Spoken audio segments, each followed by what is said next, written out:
Well, hello there, stranger. Good morning. People don't Here, know here we this, are. but Dan and I don't even talk to each other in any other medium besides these broadcasts.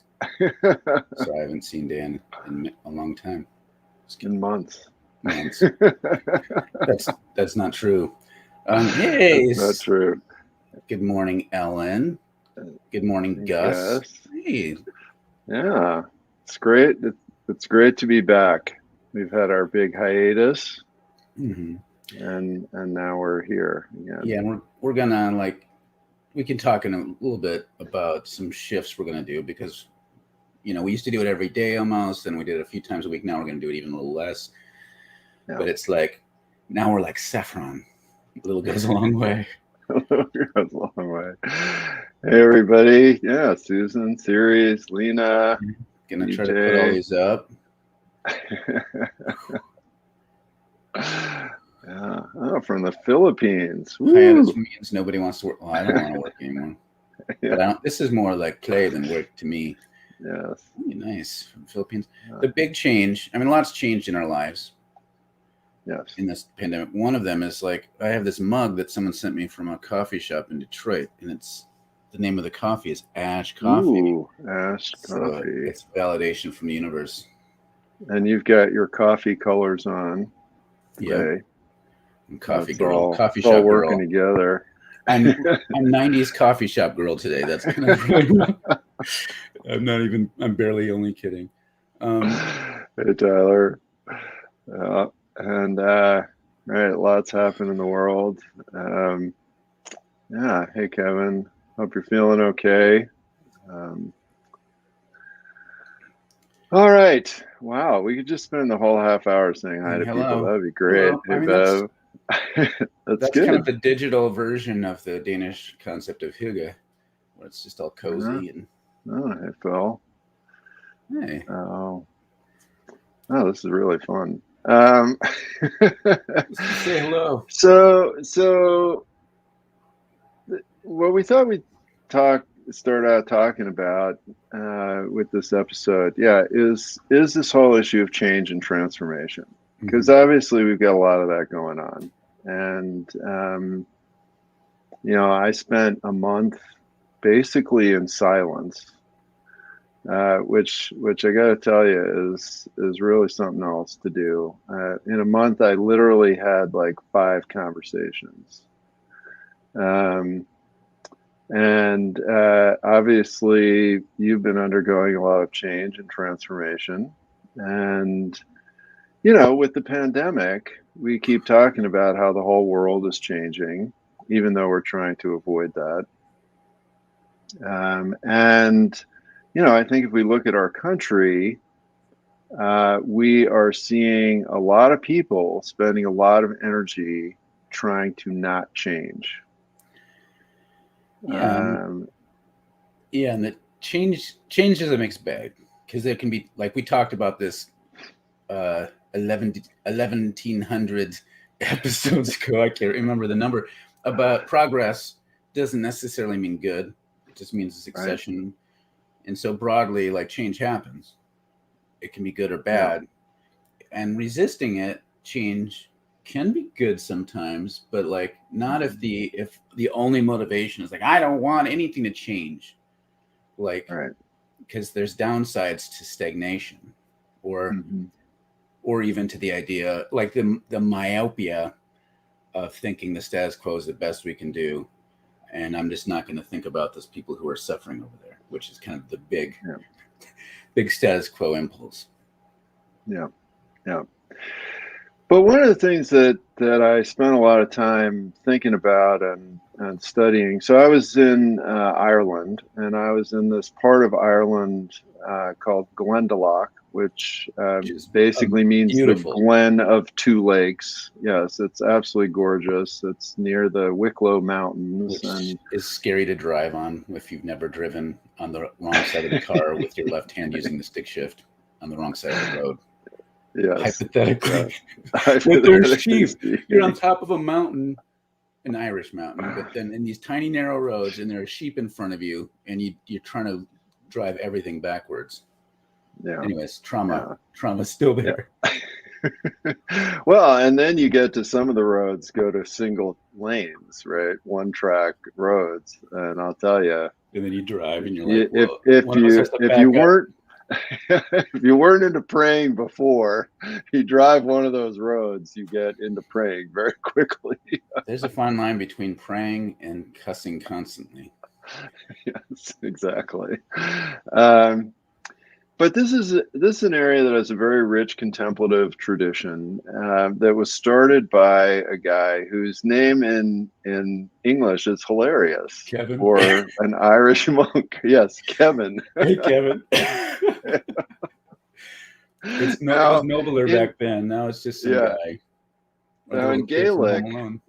yeah, now in Irish Gaelic, Kevin looks a lot more cool. In fact, it doesn't look like Kevin at all. Um, but when it gets transliterated into English, it's Kevin. And so it's a goofy name. But Kevin was a hermit in Glendalough, and he kind of got this tradition started. And one of the things I spent a lot of time thinking about was, okay, so what is it that these hermits are actually up to, right? And they're doing all these ascetical practices, and they're sleeping in a stone cave, and they're spending all this time in freezing lake water, and they're talking to the animals, and they're conditioning themselves for something. Mm-hmm. And one of the things that I really began to realize as I was there, or get a better sense of, is that what they are engaged in is in many ways this practice of very radical detachment. Mm-hmm. Right? It's this very radical detachment from everything that they knew growing up, from what society was telling them, from what the local lords are telling them to do, or how to behave, or what you should do when you grow up. And they really are wanting to be incredibly free of all of that.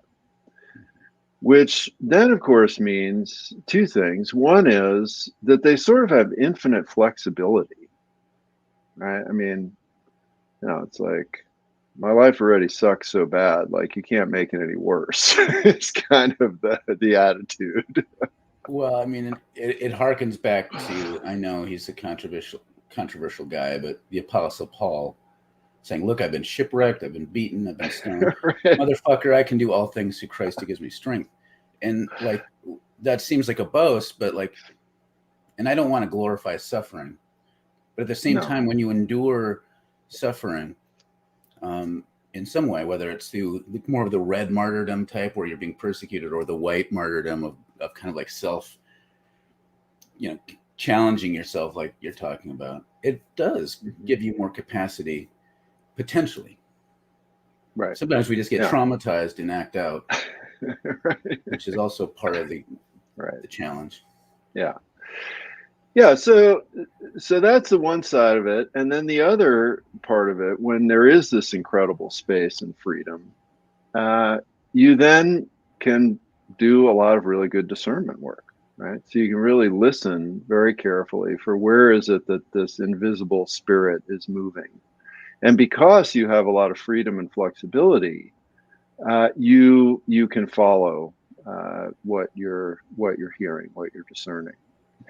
And what we see that starts to surround these folks, and following Kevin, they're developed this very powerful monastic community and tradition in this place that lasted, for hundreds and hundreds of years. What we really see is that people become very inspired by that, and one of the, I think, particularly interesting things in this tradition and this place um, is that the communities that developed in this tradition, as a community, started to become very free from the local oppression. right, and the local rulers. And in fact, I wrote an article about this. It's going to come out in this great anarchist journal, Rock, Paper, Scissors, and it's going to be out nice. in a few weeks. That's the newest iteration of the Jesus Radicals, like webzine. Yeah. For those who are old heads watching. Right. But you really began to create communities that were really very free to live in different ways than what was happening in the surrounding, these kind of various clans and little kingdoms. And so, when I'm thinking now about what's going on, right, and I think about the changes related to the pandemic, related to climate change, I think about all of what's going on in terms of, your transition and what people, as people are haranguing you and this is terrible and blah, blah, blah, and, resisting that in different ways. I think one of the things we see is how unfree we generally are. Mm-hmm. Right. And so that, that to me, developing that freedom is an incredibly powerful tool when we think about engaging these very difficult social, ecological, political things that we're up against. That reminds me, this theme ties into all sorts of things we've talked about. And so in a way, this is kind of a new angle on some themes we've explored, but I like the way of framing things around change, and then whether or not we're part of some sort of transformation, we're resisting change, like all that stuff. And it brings in this, like when you talk about spirituality, people have learned that it's somehow detachment in a negative sense of withdrawal, instead of detachment in the sense of I'm going to let go of these insistences and habits that I have so that I can be more present. And I know the language more kind engaged. Of more engaged. And I know the language is kind of a mind fuck with detachment or indifference, right. When it really kind of gets at it's detaching from one thing so that you can engage another. And but that engagement it's not good to call that a new type of attachment. It's presence, which is dynamic and unattached and not static. I mean, to me, this is where, like, it's hard to see spiritual people, political people, like, have this way of thinking about change where it's like, this is our reality that I understand based upon analysis. This is where things need to go. This is the blueprint. And now let's be as clever as possible to bring this to this. Right. That's the general way of approaching things. And the spiritual approach is like discernment. And it's not like some sort of hippie woo-woo thing, although that's not always bad, I guess. It's this idea, like, the world is fundamentally dynamic. I'm tired dynamic. of people ripping on hippies. Just go to your Grateful Dead concert. Shut up, Dan. That's right. Exactly. Mushrooms and pot at the same time and look at your hands. I don't know. Whoa. Yeah, that's really in right now, actually. But anyway, is it ever out? Subject. It was for a while, yeah.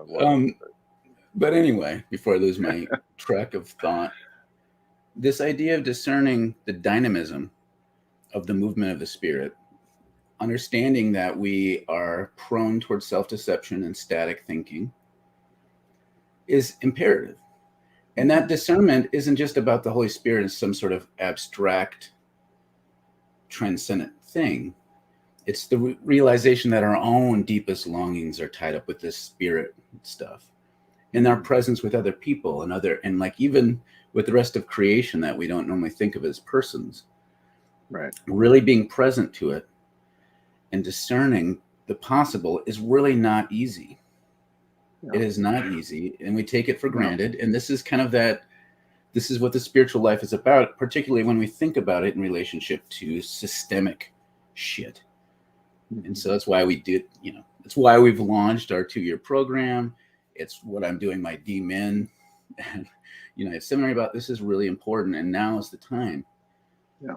More than ever. To really think about And the other big piece, and you're alluding to this when you talk about the dynamism of the spirit. The other big piece that is the problem of that, blueprint from point A to point B, right, is that is that what you don't take into account, and you can't take into account when you're going from point A to point B, is what weird shit is going to happen in the middle.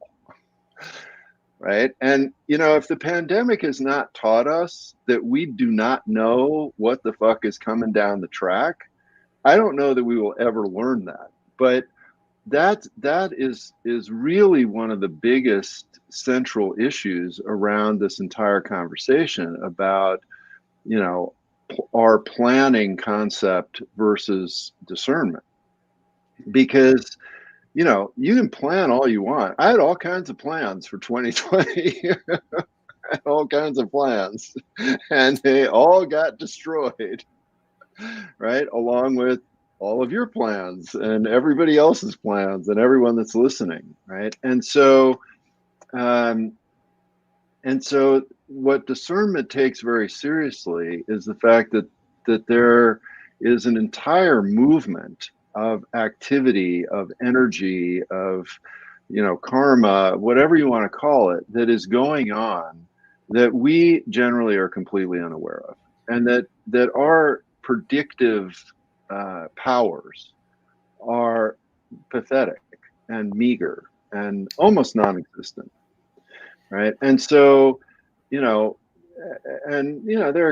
are some idioms that talk about this. You want to make God laugh, tell him your plans, those kinds of things. But we don't really take this very seriously.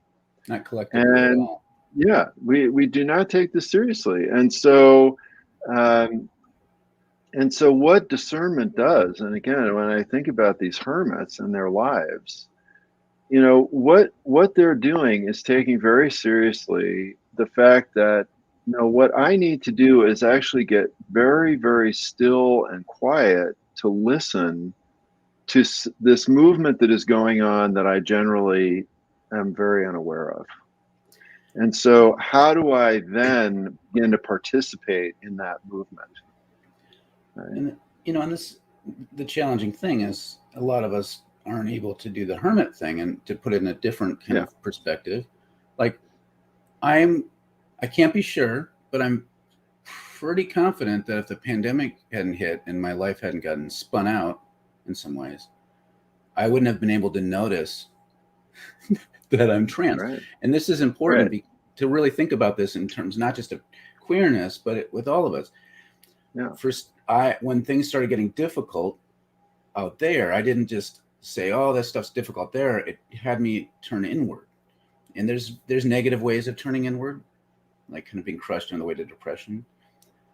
But even in that, I'm not saying depression is a gift, but there's a way of being present to it that can be a gift. Yeah.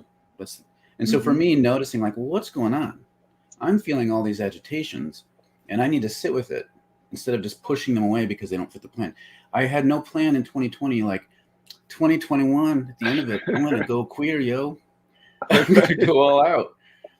I think I'll call myself Ash. Like that was not part of my plan. No, and that wasn't on the bingo card. No, but it opens up, like at a personal level, it opens up possibilities, but it also leads to,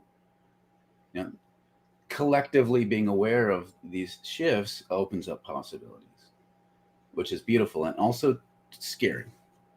Some comments. All right, we're getting some comments coming in. This is a good way of framing things, Series. Change does not mean transformation or transmutation is happening. Right. The transformation and transmutation are types of change, but yeah, change there can be oppressive changes. There can be like negative ones. And so the question is, how do we attend to the things happening around us to participate in the works of transformation? Like that's kind of that's the spiritual thing. Yeah. And if you think about Octavia Butler, right, and the seed cycle, and so she talked about in there that the religion that the 14-year-old girl comes up with, who's the protagonist, right, is that change is God, or God is change. And what she talks about in there is that you can shape change, right? And that's this work of transformation, which is essentially this moving with the flow of change that we've talked about. Or you can try to resist or ignore change, which then things tend to not go very well. So I like that. That's a neat little way of talking about this too. Yeah, there's a lot And of if you haven't read The Seed Cycle, read it, but be prepared to be deeply disturbed. well, a lot of Octavia Butler stuff and the larger Afrofuturist movement within writing and the broader arts is trying to grapple with that same thing of like the world is kind of been hard and crappy for us. How can we imagine a different world? But the thing that I find powerful about it is it's not just purely utopian the way like a lot of writing is. There's this play, so it's an act of imagination rather than blueprint setting, Right. like in people adapting. And I think that's a good way. I mean, reading good literature is a contemplative practice, and Yep. Octavia Butler is a good example of that. Dorinda writes, "Those one-lane stone bridges in a curve are the best prayer starters, or the worst, Yep. depending Or on the your worst. perspective." I'm not Yeah. sure. Also, the little rises. Oh shit! There's a car there. Yeah. Yeah. Hell writes, oh man, I missed you both. It's been so long. Yeah, Thank you. it's good to see you Yeah. too. Like We I missed haven't all bumped of into you you on guys. Facebook This is great. much lately, so it's good to see you. Lisa writes, "Hey friends, I don't know what this means. I'm going to put it there. This might Yeah. be a secret code for somebody Yeah. watching." From Marcia. Hi, Marcia. So he says, "I appreciate this. My mom's best friend of 40 years died 2 days ago. It is not easy to witness at times." Yeah. Yeah. Yeah, that's Yeah. I mean, that's the thing. There's so much suffering going on right now, and that's another kind of hallmark of a lot of these very powerful times is that there is a lot of suffering. And so then, that's the other piece to this is that the contemplative practice allows us to be with suffering, right? And this isn't like suffering is good, or suffering is happening, right? yeah. Whether It we want it to or happens. not, suffering happens. And then there's a question of how are we going to be with that suffering. And so contemplative practice also allows us to be with suffering in a very different kind of open-hearted, powerful way. But it's very, very hard. It's This is difficult time. part of and again, like one of my other things I talk about all the time, and it drives me bonkers, is the way in which people don't often think of the insights of liberation theology as a contemplative practice. So solidarity, like part of the reason, like we white people should do solidarity with people of color in the struggle, isn't out of a condescending concern for their well-being, as though we need to help them out. I mean, there can be some of that, like being helpful in service can be good. Like obviously, there can be condescension and not good in it too. But that presence to the suffering of others not only allows you to see the dynamism of what might be happening with the spirit might be doing within that movement, so that we can participate in the new world, but also to notice like what's coming up for us, so that we notice our own maladaptation and dysfunction and fucked upness and realize, oh my God, I've been suffering. It's a different kind of suffering. It's not the suffering of active oppression against you. It's the sort of delusional, like, oh no, I've been snowed. I've been given a fake life when the spirit calls me to a deeper life. Like in this, again, this is the contemplative stuff, but it has to do with change and being a part of the change, the right kind of transformative change. VJ writes, "We have long deceived ourselves that if only we get a great plan in place, everything in the middle will be neat. And we somehow convince ourselves that when everything in the middle isn't neat, that the target we've discerned isn't the correct trajectory." I mean, this is my big beef with the purist Marxists, aka the tankies. And I know I'm just picking a fight. I always do this, but like this idea that somehow we cannot criticize Maoist China or Leninist Russia and Soviet Union because they were following the pure science of history. It just doesn't work that way. Yeah. What it does is Well, it hides suffering and legitimizes suffering. well, and the other thing that we do is that we convince ourselves that we're doing something wrong, right? And we, heap a lot of negativity on ourselves. And we're seeing this, we've been seeing this in the church world for a couple decades now. I mean, it's very obvious that what we call the Constantinian church is dying. And it's dying for a whole host of reasons, most of which are really good reasons. But the people who want to maintain the institution have been fighting tooth and nail against this, wasting lots of time and energy and money, and also telling all the people on the front lines, i.e., pastors in these little churches, that they suck at their jobs and they're bad at what they do. And if only they got better and went to another course to learn the 7 steps for successful ministry, their church would start to grow. And everybody buys into that and then feels terrible. And the church keeps dying anyway. And this is a great concrete example of how we can see the difference between these types of change that we're talking about and the response. The very few of us who say, wait a minute, maybe this dying is a good thing. What else is happening? How do we get engaged with what the Spirit is doing here? We're basically laughed out of town, or not necessarily laughed, run out of town sometimes. Angry and ineffective. Yeah, so we're called angry and ineffective. Guilty. Right? And then all these other people that stick around are often just getting beaten up. So anyway, we got a lot more comments. Gus says Cory Doctorow, an atheist, has a strangely similar theory of change and social transformation. I think I've heard you bring up Cory Doctorow before, and I haven't really ever checked it out. And I feel like this makes me feel like I need to.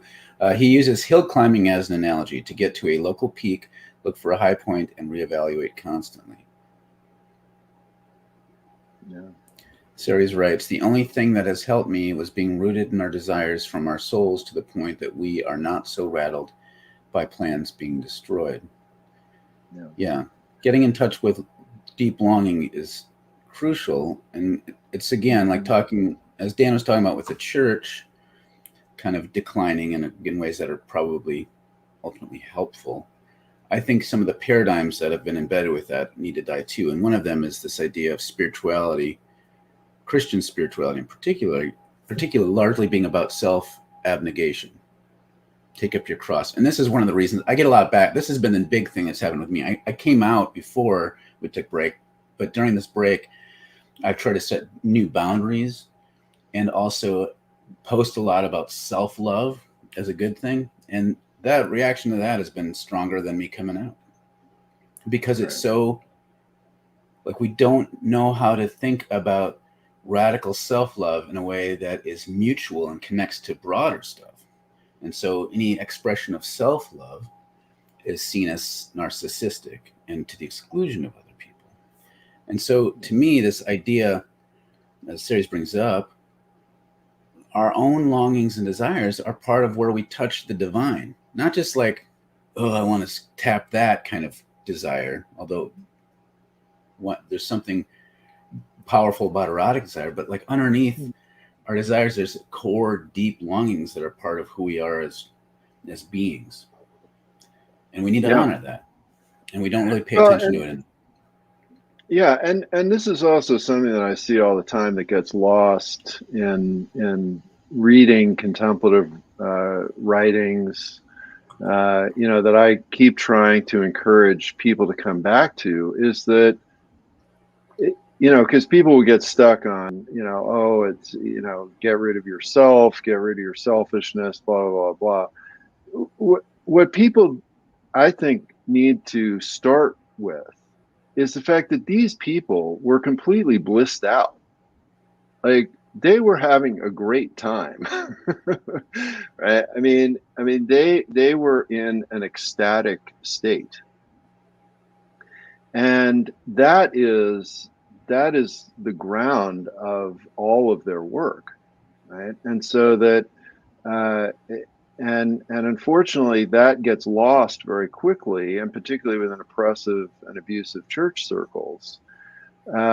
That yeah, this is about our deepest desires to be madly in love. That's what it's about, is being madly in love. And yeah, and it's then fascinating when you start talking about that people are like, oh, there must be something wrong with you. This is really a drag, that like you're talking about being happy and having a good time. You know? um, big issue. All right, we're past time, so let's get through some of the comments. Gus writes, this can be an individual and a group movement. Ideally, it should be how both work. Yes. It allows us Yep. to respond to a changing landscape. Yeah, Yep. that's another Absolutely. piece of this puzzle is like we live in a, I mean, I don't know if this is just exclusive to white Western civilization, but this is my wheelhouse where I live. But this bifurcated way of seeing the social and the personal as separate, political and spiritual separate, has made it hard for us to understand how those two work together. And so we have a lot of naive ideas about how those two things work together that actually keep us from noticing possible things. So yeah, they both aspects, interwoven and mutually reinforcing, is important. Yeah. Nina writes, Olamina is the 14-year-old. Okay. Well, that's her last name, Lols. But yes, Yeah, love that God has changed. anybody that knows me knows that I'm horrible with names. So yeah, it could be her name, first True, name, last name, whatever. true confession. I actually haven't read that series. I was about to, and then Okay. Jonas is born, and I haven't really read much for myself in 14 years, Well, there you except for go. first school. But it's on my next list. I love Octavia Butler's other stuff. She's powerful. Susan writes, could change feel so exhausting? Should change feel so exhausting? Or is it that just bad change foisted upon us or not handled well? I'm at a place of exhaustion with the world's BS right now. I would think good change is that transformational would be energizing. I think it Yeah, well, getting tired I is mean, like we are limited, so we're going to get overwhelmed, and that leads to right. exhaustion. So it's Yeah. it's Yeah. what I we do mean, with it.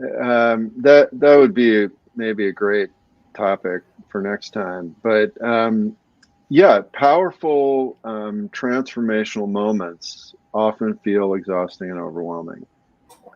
That is part of the experience. And so how we engage that time and how we use that exhaustion as kind of an intelligence Mm-hmm. to help us navigate how we get through. And also, this is the community piece. Are we forming communities of people who are supporting us through the difficulty? All those are really important issues.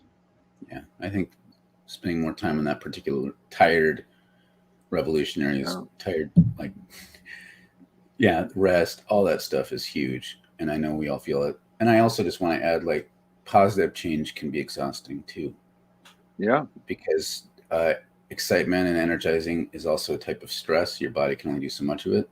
That's why people who have mania crash, even if their experience is pleasant. And so I think there is this need to, just like any, like Mozart piece, this rests are important, even though the rest is frenetic and energized. Look at me using Mozart as, I'm so classy. Ellison writes, I feel like there needs to be a willingness to sit in the manure and be present, knowing that there is growth to come, even though what is tangible is shitty and messy. Yeah, I feel like shit and compost are always great metaphors for thinking about this because they're unpleasant but necessary.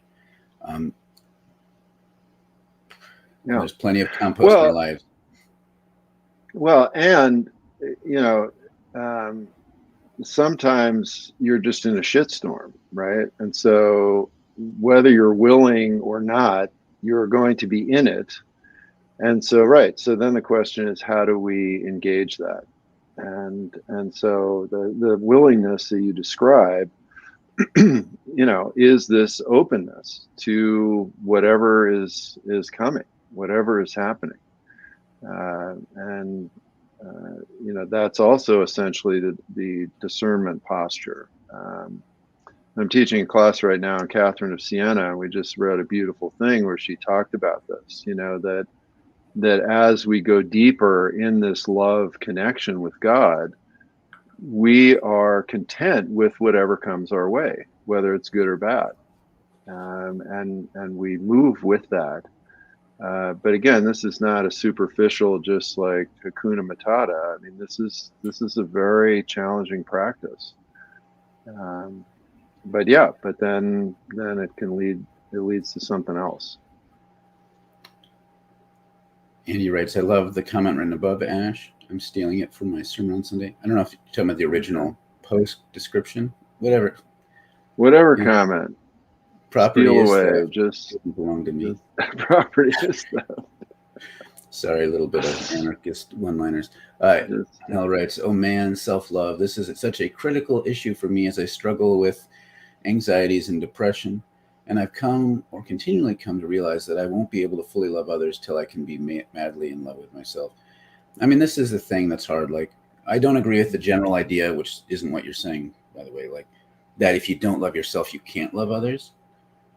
Because I've loved people and hated myself at the same time, and that love was authentic, but it was limited. And this is hard. Like, there has to be a self-acceptance and reckoning so that our hearts are soft and vulnerable enough to share with other people. So it really is hard to know, especially during times of change and tension, to give ourselves permission to rest when it's like all we're aware of is how bad things are and work that needs to be done. And we just then double down and push ourselves as though it's ennobling to ourselves or beneficial to others, but it's short-sighted. So I'm there with you on those things. Jeremy writes, if the template of self-love is warped, me loving others will also be warped. Yeah. Mm-hmm. I don't know. Another strange code from YouTube. Like, I don't understand these. Like, I'm assuming these are bots, but I don't know what they mean. Are they? I think they're instructions for the robot birds that got, shifted to the wrong place. Yeah. I mean, we draw that kind of attention. Bev writes, deconstructing my evangelicalism and coming out at last as bi at 54. I've lost hope, a lot of my faith, but for some reason, love has stuck around. I'm internally awestruck most of the time. That sounds really wonderful and a lot, this loss of hope and faith, but then at the seed of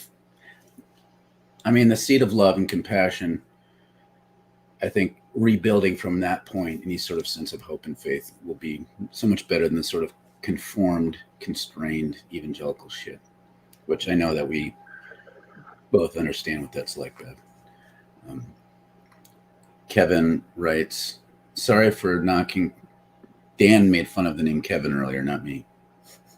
Reminds me of an image of a spiritual director as midwife, waiting, being with the unknown future, yet to be born. Yeah. This is the other thing we don't do well. Waiting, and I have a friend, Benjamin, who did his dissertation on waiting and hope. And waiting, we think of as passive, but there's an active type of waiting. And that's, I feel like, what you're talking about, Kevin, this sort of being present to everything in an engaged, active way, but not making things happening, but bearing witness. That's totally like what a good spiritual director does. Did you go get Robot Bird, man? Is that what you did? I did. Aaron writes, love this so much. Thank you for this. Oh, you're welcome. Good words. And to close us out.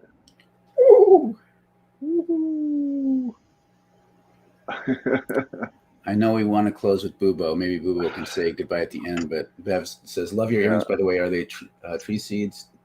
Distracting. Yes, these are ash seeds, helicopter seeds as earrings for the obvious reason. But thanks for noticing. Well, Boo-Bo. All right. Well, this has been great. Thank you all for tuning in. Wonderful to see and hear from everybody. Yeah, and we will be back sometime. We're gonna have a little bit of a different schedule. I think we're gonna shoot for kind of some regularity, but think of us more as a really cool band that does pop-up shows because we're such a big deal. We don't do touring anymore. That's right. Think like that. Yeah, we'll be listing, several dates in a row. Yeah, so you know what's coming. All right. Yeah. See ya. See ya.